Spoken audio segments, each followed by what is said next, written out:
Good morning all of you. आप सभी का मेरी वीडियो में स्वागत है। आज मैं आपको आपकी रीडर की बुक में से पार्ट 6 चाँद की सैर समझाऊंगी कि एक बच्चा कैसे सपना देखता है और उसके सपने में उसके साथ क्या-क्या होता है। यही सारी बातें आपको एक कहानी के माध्यम से समझाऊंगी। मुझे उम्मीद है कि आपको ये कहानी बहुत अच्छी लगेगी और समझ में भी आएगी। एक लड़का होता है, उसका नाम होता है बंटी। वो एक दिन सोचता है कि चाँद की सैर की जाए, वहाँ चलकर देखा जाए कि वहाँ की धरती कैसी है, वहाँ की आबो हवा कैसी है। बंटी के मन में सदा से ही चाँद पर जाने की जिज्ञासा रहती थी।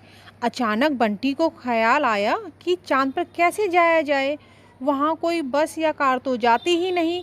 तभी उसे याद आया, उसकी अध्यापिका ने बताया था कि वैज्ञानिक चाँद पर जाने के लिए अंतरिक्ष यान का प्रयोग करते हैं। वह तुरंत एक प्रयोगशाला में जा पहुंचा, जहां हवाई जहाज और अंतरिक्ष यान बनते थे। वहां कई वैज्ञानिक अंतरिक्ष यात्रा के लिए यान की अंतिम जांच कर रहे थे। बंटी ने एक वैज्ञानिक से पूछा, आप क्या कर रहे हैं? तो उस वैज्ञानिक ने कहा, अभी हम अंतरिक्ष यात्रा पर जाएंगे। वहां से चांद दिखता है क्या? हमारी पृथ्वी कितनी बड़ी नज़र आती है, और मेरा घर दिखाई देता है क्या? वहाँ से बंटी के इतने सारे सवालों को सुनकर उस वैज्ञानिक ने कहा, हमारे साथ चलो और स्वयं देख लो। बंटी भी यही चाहता था। वह मुस्कुराया, उसके मन की बात इतनी जल्दी जो पूरी हो रही थी। बंटी अंतरिक्ष यान में बैठा और चांद की सैर करने निकल पड़ा।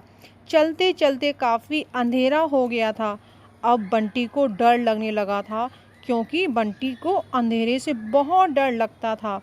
थोड़ी देर में उसे दूर चमकती हुई एक चीज़ दिखाई दी। उसे देखकर बंटी बहुत खुश हो गया। वह एक बड़ी चमकदार गेंद जैसा लग रहा था।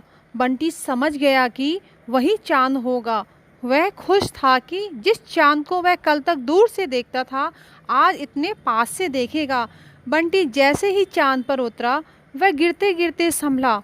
उसने देखा कि चांद पर बहुत सारे छोटे बड़े गड्ढे हैं, बहुत बड़े बड़े पहाड़ भी हैं। उसने चारों ओर घूम घूम कर देखा, पर उसे वहाँ कुछ दिखाई नहीं दिया। चांद पर ना कोई पेड़ पौधा था और ना ही कोई जीव जंतु। बंटी को बहुत ही आश्चर्य हो रहा था कि पृथ्वी तो कितनी सुंदर और हरी भरी है, और जो चांद वहाँ से इतना खूबसूरत दिखाई पड़ता है, वास्तव में वह वैसा है। चांद पर कोई ऐसा नहीं था जिसके साथ बंटी खेल सके। बंटी चाहता था कि कोई ऐसा मिले जिससे वह बातचीत कर सके। अभी बंटी को चांद पर आए कुछ ही समय बीता था, लेकिन उसे लगा जैसे उसे आए लंबा समय गुजर गया है। जाने कब तक यहाँ रहना होगा, सोच सोचकर बंटी परेशान हो रहा था। वह जल्दी से धरती पर पहुंचकर अपने मम्मी पापा से मिलना चाहता था। उसे अपने छोटे भाई भीरू की शरारतें याद आने लगीं। वह अपने दोस्तों आरव, सौरभ, राजा, पिंकी आदि की याद करके बहुत उदास हो गया, लेकिन वह उन सब से बहुत दूर था और अकेला वापस भी नहीं जा सकता था। तभी अचानक बंटी को लगा कि उसका दम घुट रहा है। उसे सांस लेने में कठिनाई हो रही थी। ऐसा उसके साथ ऑक्सीजन की कमी के कारण हो रहा था। वह तुरंत यान की ओर दौड़ने लगा। अचानक अलार्म के बजने से बंटी की नींद खुली और उसने स्वयं को बिस्तर पर पाया। देखा आपने कि बंटी कैसे सपना देखता है। सपने में वह चांद पर जाता है और चांद पर देखता है कितने बड़े बड़े पहाड़ और गड्ढे हैं, पर वहाँ कोई भी जीव जंतु या पेड़ पौधे नहीं थे। उसको सांस लेने में ऑक्सीजन की कमी हो रही थी, जिससे उसका दम घुटने लगा। उसे अपने दोस्तों, मम्मी पापा और भाई की भी याद आने लगी। तो वहाँ बिल्कुल भी अच्छा नहीं लगा और वह अपने घर जाना चाहता था।